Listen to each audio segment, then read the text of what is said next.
Eh, salut les gens! Alors, ça fait plus de 20 ans que je fais de l'urbex. Bon, je sais, je suis peut-être pas aussi acharné que certains gars qu'on voit absolument partout dans le monde et faire des explos toutes les semaines. Moi, c'est que de temps en temps, mais j'ai eu quand même la chance de visiter quelques lieux vraiment exceptionnels, dont certains qui sont totalement fermés aujourd'hui, qui sont totalement inaccessibles, soit détruits, soit refaits, soit rachetés. Mais en tout cas, aujourd'hui, je t'emmène visiter 3 lieux exceptionnels que j'ai fait en urbex, mais qui n'existent plus aujourd'hui.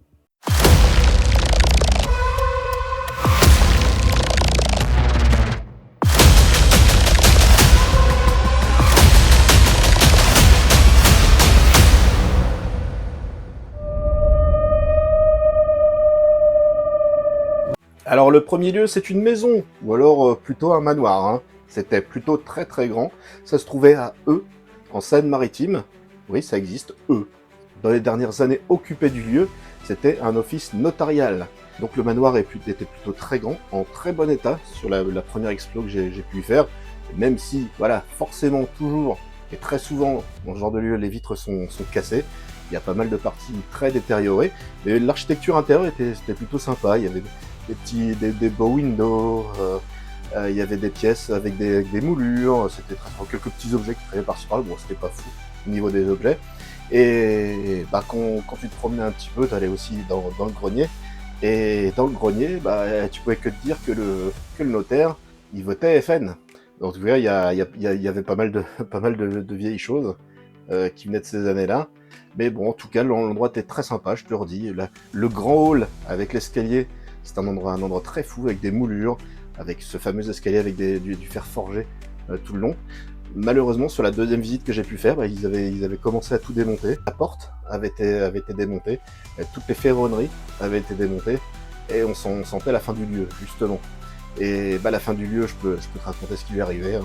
Ça a été entièrement détruit, mais totalement, c'est-à-dire qu'ils n'ont même pas récupéré l'endroit pour refaire quelque chose.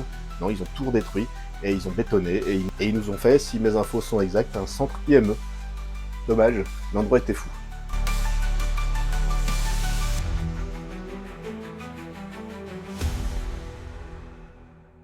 Deuxième lieu, toujours un manoir, un peu fou vu de l'extérieur. Et l'endroit même où il se trouvait, c'était très très particulier. C'était dans un petit bois, un tout petit bois, un bosquet, et juste en face d'une chapelle, devant laquelle il y avait une statue de vierge. Donc déjà, tu te disais que le lieu était un petit peu inquiétant. En plus, si tu rajoutes à ça toutes les histoires de hantises qu'on a pu voir dans la presse, bah du coup, j'ai baptisé l'endroit le Haunted Manor. Endroit très très chouette, très très vide, mais très très chouette, extrêmement délabré, avec une ambiance un peu folle. Sur mes premières visites, il restait un ou deux vêtements, petites choses. Moi, j'y suis retourné parce que l'endroit me plaisait beaucoup. Je peux pas dire grand chose d'autre, hein, si ce n'est voir les photos. Il y a une ambiance qui se dégage de l'endroit, et c'était vraiment un endroit fou, ne serait-ce que l'architecture du lieu, avec cette grande tour. Vraiment, je redis, pour moi, endroit exceptionnel quand même, c'était très fou. Ça a été racheté, d'après ce qu'on m'a dit, et ça a été complètement refait. Bah, il faudrait que j'aille revoir un de ces quatre comment c'est maintenant que c'est à nouveau, paraît-il, habité.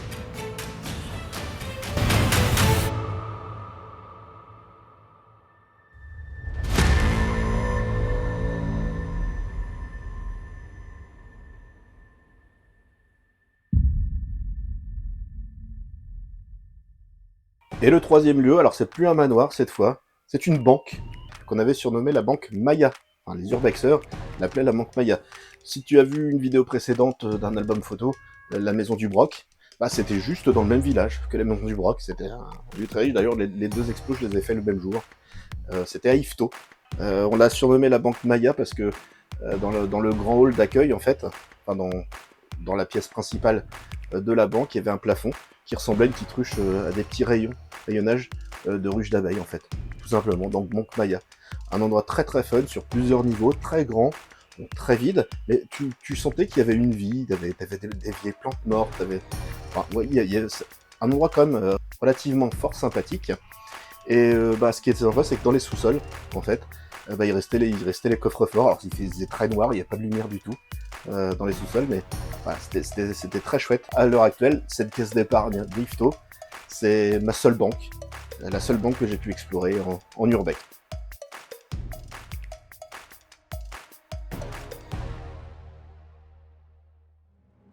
Voilà, bah, j'espère que cette courte vidéo t'a plu.